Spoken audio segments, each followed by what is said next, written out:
Ooh, ooh, what? Oh yeah. Some hits don't make no sense. Ooh, damn.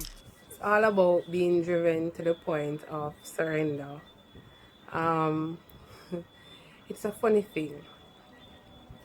Like, it's a life like Jonah.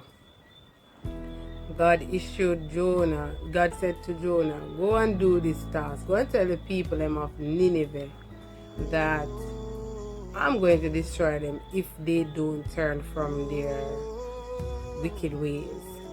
And this is Jonah. God sent Jonah that way. Jonah went that way. And we know the story basically in Jonah 1 about Jonah fleeing on a boat, and God caused there to be like a storm, silent winds and all of that. And then now the winds would have like, wind and wave would have threatened to mash up the boat, destroy the boat. And as such, Jonah now, the persons on the boat realized that it had something to do with Jonah. So they threw him overboard and he was swallowed by a great whale. Right? A whale, a great fish. That's what the scripture said, a great fish. And that's when everything calmed. 3 days later, Jonah kind of learned him lesson.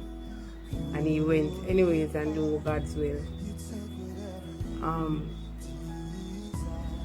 That particular part of the story is a reflection of my life, my journey as a believer. I shared before about on the basis of how I got saved, and you would have seen that I basically took another route to some extent before I actually come on the route that I should be on. It's the same thing with aspects of my journey. Aspects of my initial part of the journey in Christianity and so forth. One particular thing I will share is that God said I was supposed to go to Bible school, and I didn't want to go because I was like, I'm new to the faith, I don't know much, I don't want to go to Bible school and look like a dummy, like I really don't know my Bible or anything like that. In my eyes, I thought I didn't know enough.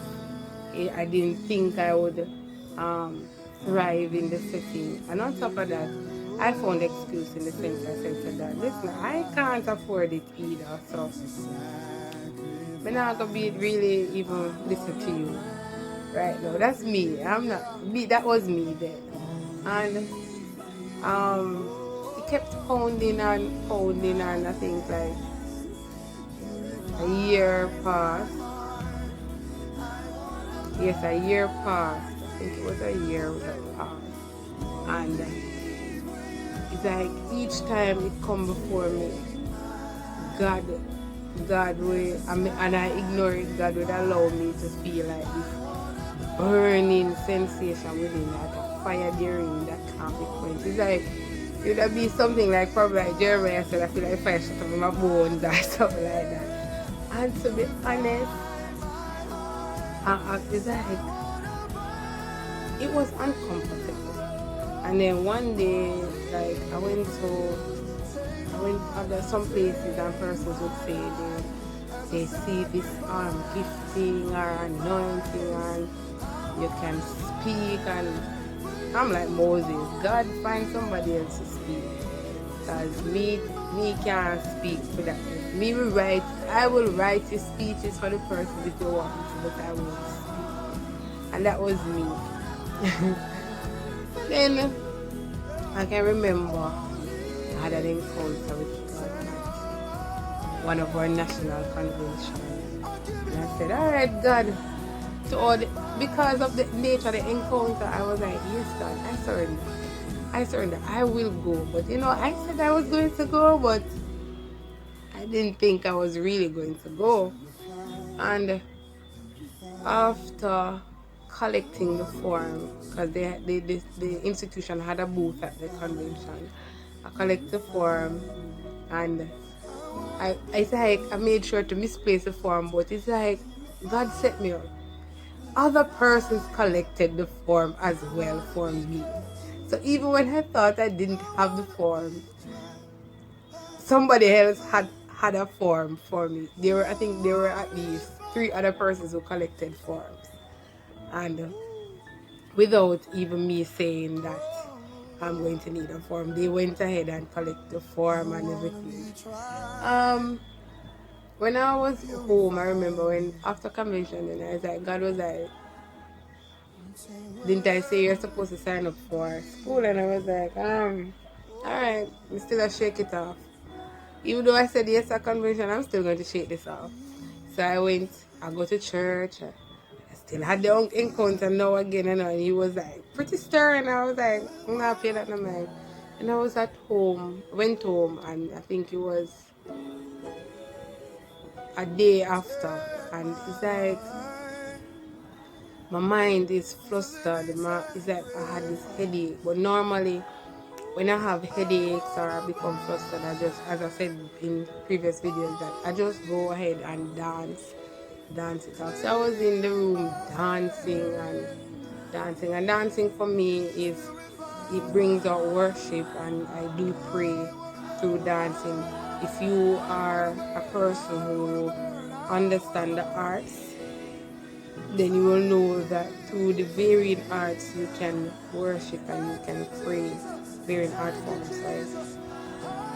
So I was like worshiping with dancing, and it's as though I started to pray through the same medium, and God was like, alright, this is what I need for you to do for me. I'm going to ease your headache, I'm going to give you peace in this moment, but you have to surrender, really, really surrender to go to Bible school. And I was like, alright, God, anything you say, but you have to send somebody to come pay the school fee, because I can't afford it. I don't see where I'm going to afford it. Would you believe that like 3 minutes, 2 to 3 minutes late, 3 minutes after that statement, after I made that statement, I got a call, and the person said, did you ask God for somebody to pay your school fee? I was so shocked. I was like on the phone like, are we serious right now? Is this really happening right now? Like I'm having this internal conversation where the person down the line waiting. I'm like, God, you're for real? Are you real right now? Like seriously. And then I think after a long pause, I said, yes. And the person was like, okay, God said that you should sign up the form and I'll do the rest. I was like, okay, cool. And I went to school feeling inferior and all of that. But the point I wanted you to get is that I was turning away from what God was saying I was supposed to do, and then now God has had to stop me in my track. Like everything else I tried to do, I wasn't successful at it, and that's like God throwing me overboard, like throwing me overboard for the great fish to swallow me, like because of my disobedience. I kept going the other way instead of going the way that He sent me. And once I went there, I was pretty nervous. I was because I'm out of my comfort zone, because I really don't think Bibles or scripture is my strong point. That was what I thought then. And I went through the whole program, and it was pretty good. There were moments where you have this great eye opener. The lecturers were really good as well, and trust me, I learned a lot. I remember standing in one of the class. I think it was communications or some. I don't remember what it's called. I think it's called effective communication. Yeah, I think that. I remember standing up in the class, and we were supposed to read some piece that we would have written in class, because the class was a mixture of persons and at different levels. So we all got one task. So the lecturer was using that task to see where we were at. And I stood up and I said that, to be honest, I don't believe I'm a speaker or anything of that nature. However, God has driven me here, and I just had to surrender. And the lecturer said that, how comes you believe that you're not a speaker or outspoken person or anything like that, but yet you speak so well, you are able to maneuver each task. And you see, sometimes I really don't see what they see, and I think that's where the problem is. So I'm learning now to see what others see. And as I said, like, there is always a consequence when God drives us to a point of surrender, and the consequence is always something that we find not so comforting. So it's best we choose to do what is right from day one and get it over with. My consequence, I had to deal with unquenchable, what's the word? I don't know these words, like this fire that cannot be explained. I had to deal with that. Everybody has something they have to deal with that God uses to put them on their right path. And from that moment on, I realized that was the thing. Each time I become disobedient in any way, there is this fire. It's because I want to avoid it.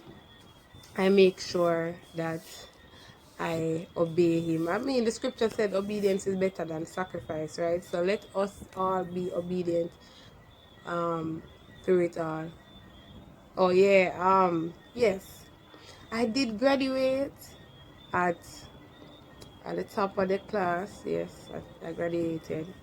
Not such a big deal for me, because I was just there to learn. All I can say is that God showed up and showed himself to be Lord for this girl who thought she was inadequate, she was not enough, and was not intelligent enough. Came out with a surprise to be on top of her class. You know, sitting in a class where persons are more versed with scripture, more versed in their knowledge of the Bible and all of that, was pretty difficult for me, but I realized that I had the key within already, so I worked with it. Yay, God. So let us choose not to be driven to surrender by God, for obedience is better than sacrifice. Please remember to like, subscribe, share, comment if you must. If you want it private, you can head over to my Instagram page, hit me up, send me a message. Yeah, you can go on TikTok and follow my TikTok as well. And I'll do the same. I always follow back.